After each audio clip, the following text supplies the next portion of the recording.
YouTube started off here in just a little bit. If you're in and around the area, hopefully you've had a chance to get out and take a look around because we've had a spectacular sunset tonight. Skies clearing, a few more clouds off into the distance, but otherwise, again, some pretty nice conditions out there for this evening. It's still a little bit on the humid side, but we will be looking for more potential of some drier weather into the course of the next couple of days. Chinese space station should have already risen, and by this time frame should be almost ready to set in the opposite side of where the cameras are pointing for tonight for the sunset. Beautiful conditions out there. The stars upwards of around Leo the Lion, Regulus, I believe, that bright star at the top. And again, beautiful sunset conditions across much of the area. Been a perfect evening, getting rid of the clouds and the rainfall, and going to be seeing some dry conditions into the course of the next couple of days, and then we see the potential of some more showers and thunderstorms taking place, but otherwise not doing too bad. Patriot Concrete camera from the News 12 studios right across Broad Street, looking at the north flank of Lookout Mountain. Usually we don't get too late of sunsets on here. We're getting to that point of the year where we're getting a lot more daylight. We're almost 14 and a half hours of daylight these days. Not seeing anything in the way of major problems for the forecast into the weekend. We'll talk about that coming up in just a little bit. This is Weather Overtime. If you've never been here before, welcome to the show. We're keeping an eye on what's going on with the forecast for you on Twitch and YouTube. So if you'd like to see a little bit more about what's going on, please pass this along to your friends and anybody else online. We'd love to be able to have you stop by, ask questions. Thanks to all the new subscribers on Twitch. Nice to be able to have everybody checking in out there to see what is going on. Glad to have you along regardless of what platform you're on, so thanks a lot for stopping by. We'll take a look at the pictures coming up again in just a little bit, see if we see anything out there really nice. For right now, again, it's been a beautiful day overall. Temperatures right about exactly where they should be for this time of the year. We're back into the mid-80s, very close to normal today. Record high, missed that by about 12 degrees, thankfully. That was last set back in 1977. 69 the low, 49 the record low, last set back in 1946. No rain today. We're behind for the year by a quarter of an inch, give or take, and we're ahead for the month by about a tenth of an inch, so not doing too bad out there. We're going to have to cut short our netcast for tonight because of the fact that we do some recording here in the studio that happens at about 10 o'clock Eastern time, so we've only got about 10 minutes left here for tonight. That's about all the time we've got for this evening. Very pleasant temperatures in the 70s and 80s. Comfortable, not seeing anything in the way of temperatures that are too hot across the area, but that heat out west is going to be giving us some problems probably next week. What are we talking about? Well, we'll let you know on that in a little bit, but otherwise temperatures much warmer, well back to our west. We do have, again, what's left of that front sitting just southeast of the News 12 viewing area. This is the area we cover: southeast Tennessee, northwest Georgia, northeast Alabama, and western areas of North Carolina. That's the News 12 viewing area. Now, through the rest of the next couple of days, we've got some areas of high pressure, kind of like a conveyor belt here. Air around high pressure rotates clockwise, so as this air comes on down and pushes that front and that tropical moisture away, this air is almost being circulated right off the Northwest Territories down our direction, and that is going to keep us very nice for a while. But then that area of high pressure starts working against us. As we go into tonight, very nice. I would not be surprised to see some patchy fog out there. Very moisture-rich ground and colder temperatures, cooler at least, high 50s to low 60s. Again, if that comes close to the dew point temperatures overnight, I would not be surprised to see some fog. Temperatures tomorrow afternoon not doing too bad, back in the high 70s to lower to mid 80s. And then Saturday, the first part of that area of high pressure scoots on down, covering much of the southeastern United States. Wind still coming in from the north-northwest until we get into Saturday night. Then that area of high pressure starts working against us, pushing more moisture up our way, and then storm system number 2 advances in. So we're looking at more potential of showers and thunderstorms as we go into Sunday, and that will continue right on in through Sunday night and into Monday morning and into most of Monday. Scattered showers and thunderstorms as that front pushes on down to the south. Now, where there is a decent amount of sunshine, it looks like temperatures are going to be very much on the hotter side down into portions of Alabama, Georgia, and Mississippi. So we could be looking at a decent upturn on the temperatures into the next couple of days. We should stay pretty mild here, but then in the next several days after that, we're going to be watching very carefully, because looking all the way out to the west, from Texas all the way over to California and Nevada, we've got numerous, well, not so much Texas anymore, but a lot of heat advisories taking place out here. That dome of heat is going to be slowly making its way across the country, and that might be affecting our weather into next week. Now, for the next few days, early to mid-June, things stay relatively right about smack on normal. It's off to the west where we're seeing that heat dome persist, and that's where the really hot temperatures are going to be, from Minnesota down to the Four Corners area. That is where we could see the hottest of the hot, and we might be seeing more of the problems like that heading our direction. So for the next couple of days, if you'd like to see more of our webcams, go to the EPB Fiber Optics WeatherCam Network on our website, wdef.com/weather, to catch all 7 webcams there. Friday looks good and dry, very much on the mild side. Temperatures, again, just above to just below normal for the next several days. Remember, we're in early to mid-June, going into the first couple of weeks of June. We could be roasting right about now. We're not going to be, thanks to, again, those mild temperatures. Now, there are signs as we go past this forecast toward next Friday, Flag Day.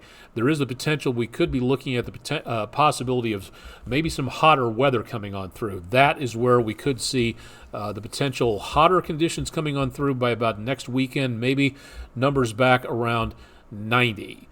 Doesn't look like anything much farther than that, but once again, that is something we really do need to watch out for. So stay tuned for more on that, and we'll keep you updated on the forecast. Isolated showers and thunderstorms return to the area as we go towards Sunday into Monday, and then we see another chance of maybe some showers Tuesday into Wednesday. So for right now, not seeing a huge amount of problems into the weekend. Saturday night, Sunday, and into Monday, scattered showers and thunderstorms possible, and then maybe some showers ending things up as we get closer to around Tuesday and Wednesday. So that is going to be the best potential of rainfall.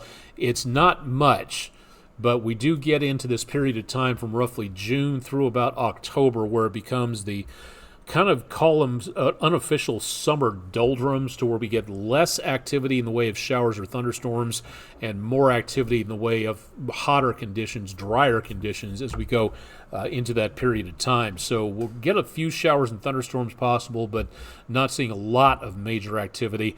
And then it looks like it dries out toward Thursday of next week, and that is where we get the potential of those showers and thunderstorms to leave. More sunshine, more heat. That heat starts making its way in from out west. That is where we may see the potential of some more problems out that direction. Coming up this weekend, June the 8th, is World Oceans Day. It's a time set aside to think about what all of us can do for our environment and protecting our planet from any more damage that we've been causing it as humans. So if you'd like to know more, UN for the United Nations Environment Program, UNWorldOceansDay.org, if you'd like to find out more about what to expect out there and how you and I can do a whole bunch more unique and interesting things to help save our planet from the damage that we've caused it so far.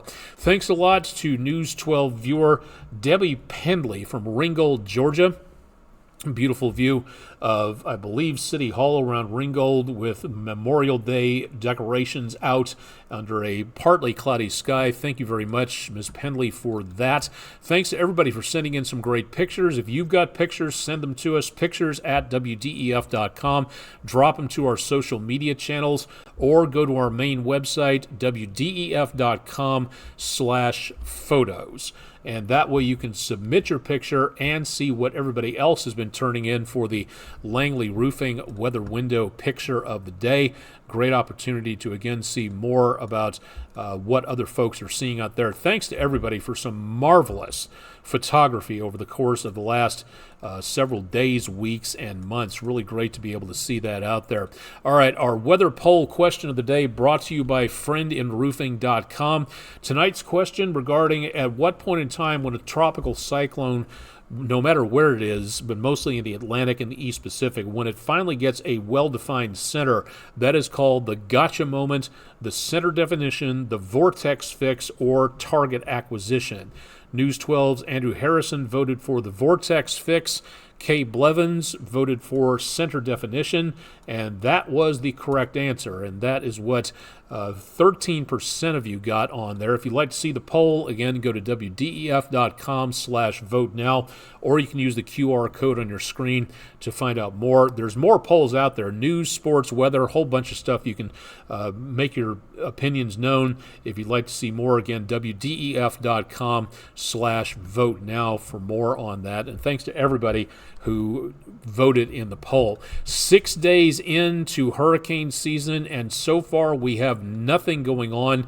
If we make it to July 1st, that will be the, I believe, third or fourth longest amount of time that we have not gotten a named storm. Now, that's going to be rare, but it is possible, according to what I've seen on several social media pages from climatologists and meteorologists who study that sort of thing. But right now, Eastern Pacific and areas of the Western Atlantic, Gulf, and Caribbean, not showing anything developing at this time. If you haven't heard, by now, we are seeing again the potential for what could be a record-breaking busy season.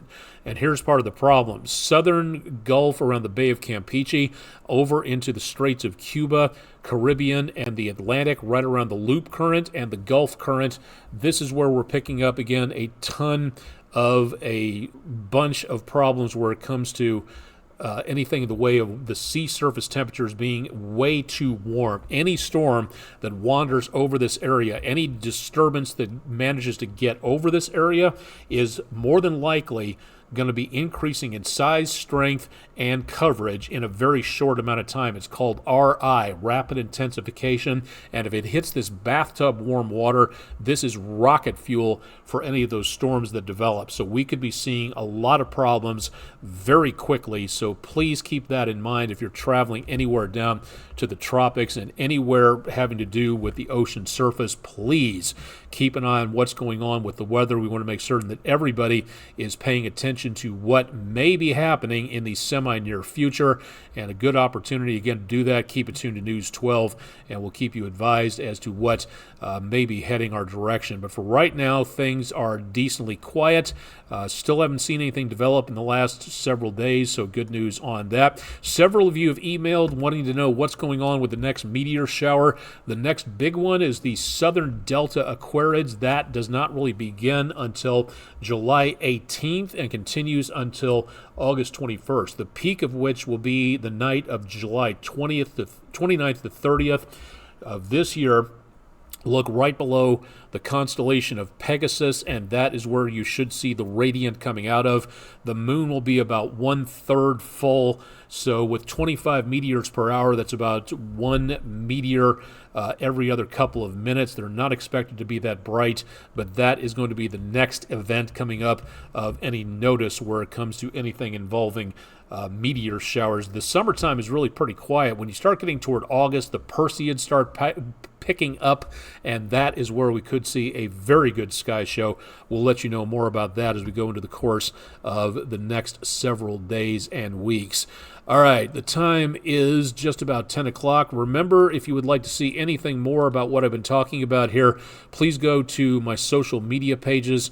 I'm not on Facebook because they've locked me out. Again, I got hacked at some point in time, so they won't let me back in. But I am on all of these other social media sites if you'd like to check in. Discord, Twitch, Twitter, Instagram, YouTube, chess.com, lichess.org, Mastodon, Counter Social, Tumblr, and of course YouTube. So if you have the opportunity to look me up on any of those websites, please do. I'm not on Post anymore because Post Social packed it up at the end of the month, so there's little, if anything, going on for anything involving post anymore, so that's nice to be able to know about for now.